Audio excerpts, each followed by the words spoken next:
British advanced pain clinic, నొప్పి మాయం, surgery దూరం. For appointments 9155556563. నారాయణ రెడ్డి గారు, సినారే గారు ఆయన చెల్లెలి కాపురం సినిమాలో పాట రాస్తే ఆ పాట ఎస్పి బాలసుబ్రహ్మణ్యం గారు ఎప్పుడు అన్ని టేకులు తీసుకోలేదండి. 8-9 టేకుల్లో పాడారు. అది నిజానికి నోరు తిరగక నాకు పాడడం రావట్లా. నారాయణ రెడ్డి గారిని పిలిపించండి అంటే రాత్రి 10 గంటలకు రికార్డింగ్ ఉంటే నారాయణ రెడ్డి గారు పడుకొని ఉంటే నిద్రలకు లేపి సార్ మీరు ఒకసారి పాడి వినిపిస్తే బాలసుబ్రహ్మణ్యం గారు పాడతారంట అంటే ఆయనకు సంగీతం మీద స్వరం మీద పట్టుంది. ఆయన పాడి వినిపించి ఇలా పాడాలి అని చెప్తే దాన్ని మళ్ళీ రికార్డ్ చేయించుకొని మళ్ళీ కొన్ని టేకులు ప్రాక్టీస్ చేసి బాలసుబ్రహ్మణ్యం గారు పాడారు. ఇప్పుడు చెప్పండి, ఈ లెక్కతో పోలిస్తే పుస్తకాల్లో, కావ్యాల్లో, అప్పటి ఎపిక్స్లో, మైథాలజీలో ఉండేటువంటి సాహిత్యం ఎట్లా ఉందో ఆ వాటితో ఏ మాత్రం తీసిపోకుండా సినిమా పాట ఉందిగా. మరి సినిమా పాటల్లో పొయిటిక్ వాల్యూస్ లేవు, ఎస్థెటిక్ లేదంటే ఎట్లా మనం నమ్ముతాం? ఇక్కడ ఈ లెక్కలో చూస్తే పాలనేత్ర ప్రభవజ్వాలలు ప్రసవ శరుని దహించగా, పతిని కోలుపడి రతీదేవి దుఃఖితమతి అయి రోధించగా, హిమగిరీంద్ర శిఖరాగ్ర తాండవత్ ప్రమదగణము కనిపించగా, ప్రళయకాల సంకలిత భయంకర జలధరార్భటుల చలిత దిక్తటుల చకిత దిక్కరుల వికృత గీంకృతుల సహస్రపర సంజనిత పూత్కృతుల. ఇక్కడ వస్తాయండి వర్డ్స్. ఒక్కొక్క వర్డ్ ఎక్స్ప్లెయిన్ చేయాలంటే, ఒక్కొక్క లైన్ ఎక్స్ప్లెయిన్ చేయాలంటే ఒక 2-3 పేజెస్ పడుతుంది. ఇది కదా సినిమా పాటకి అంటే. సినిమా పాటల్లో ఇట్లాంటి ఈ సంస్కృత సుదీర్ఘ సమాసాలు కూడా పెట్టొచ్చు అని ఆయన నిరూపించారు. తర్వాత వేటూరి గారు కూడా చెప్పాను, మనం అనుకున్నాం, భక్త కన్నప్ప సినిమాలో రాశారు. తక తకిట చకిత పద యుగల నికట గంగా జటిత మకుటకట నిగల హరిహరాంచిత సదా సలిత నీరగల సాంగచ్చట చట నిటల చంద్రకళ అంటారు ఆయన.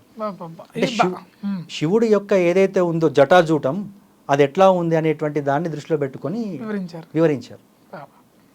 మళ్ళీ బాణీ కూడా బాణీలు ఇరుకిరుకు బాణీలు అవన్నీ బాణీలకు రాసినవి.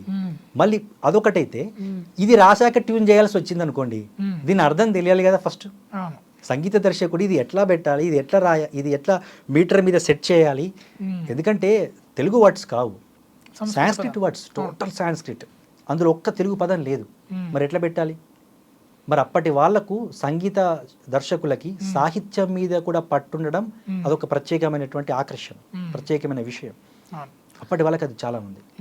అట్లా అలాగే ఇప్పుడు మీరు సినారా గారు ఎగ్జాంపుల్ చెప్పారండి కనుకంటున్నాను. ఒక సినీ గీత రచయితకి మ్యూజికల్ నాలెడ్జ్ ఎంత ఉండాలి, వొకాబులరీ శాతం ఎంత ఉండాలి? జనరల్గా అంటే ఇప్పుడు మీరు అన్నట్టు సంగీతం మీద పట్టుండాలని అడిగారు. సంగీతం మీద పట్టుండాల్సిన అవసరం లేదు.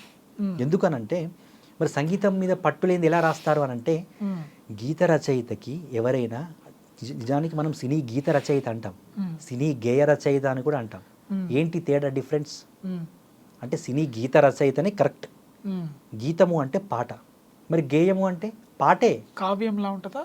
అంటే గేయం అనేటువంటిది చదువుకోవడానికి కూడా వెసులుబాటు ఉంటుంది, కానీ గీతం అనేటువంటిది చదువుకోవడానికి వెసులుబాటు ఉండదు, పాడవచ్చు. కానీ గేయం రాయొచ్చు, చదవచ్చు, పాడవచ్చు. ఇక్కడ గేయం మీద ఒక ఛందస్సు ఉంటుంది.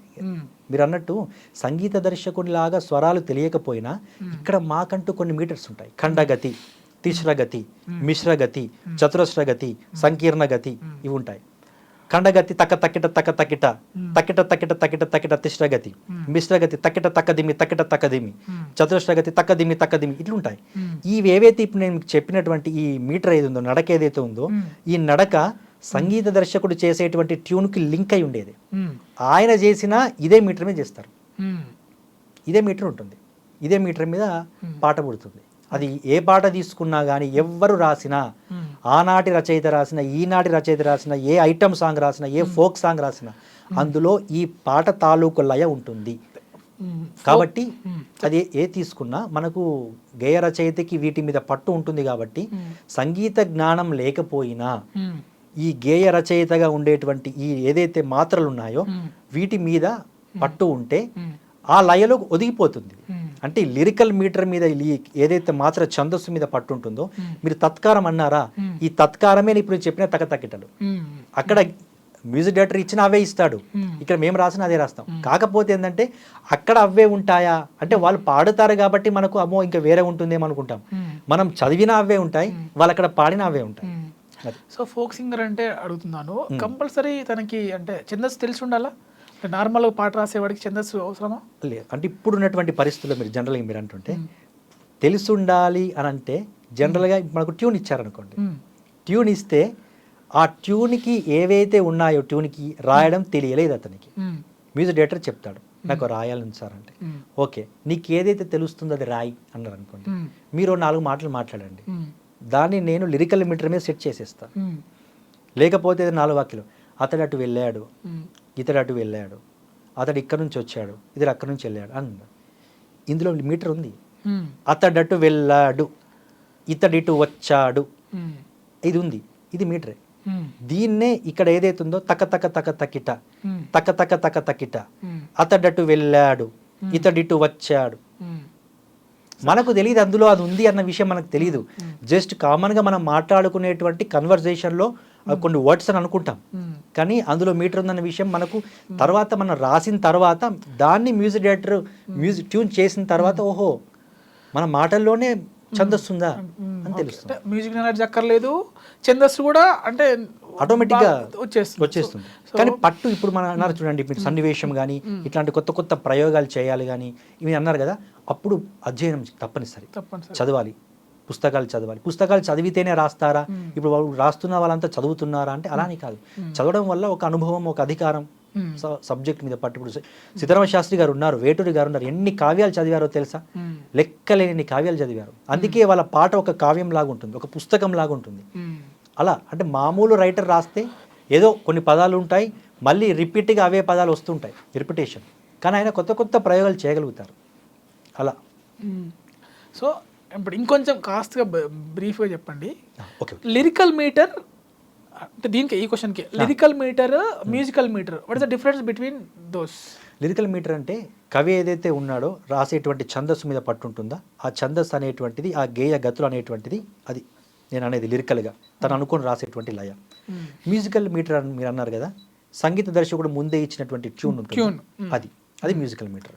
రెండు ఒకే మీటర్, కాకపోతే ఏంటంటే మనకు సంగీత జ్ఞానం రాక ముందు రాస్తాం కాబట్టి లిరికల్ మీటర్, ఆయన ముందు ఇస్తాడు కాబట్టి మ్యూజికల్ మీటర్. అంటే ఇప్పుడు ఒకసారి అంటే నేను ఇందాక అనుకున్నట్టు టఫ్ ట్యూన్స్ ఉంటాయి అనుకోండి సార్. అవును. సో ఒక్కోసారి మనకు ఇప్పుడు ట్యూన్స్ ఇచ్చినప్పుడు కంపల్సరీ దాంట్లో పదాలను కూర్చోడమే ఇప్పుడు లిరిసిస్ట్ బాధ్యత. ఒక్కోసారి ఇప్పుడు ఒక గణం అటు ఇటు తీసుకునే వెసులుబాటు ఉంటుందా? ఉంటుంది, దగ్గర ఉంటుంది.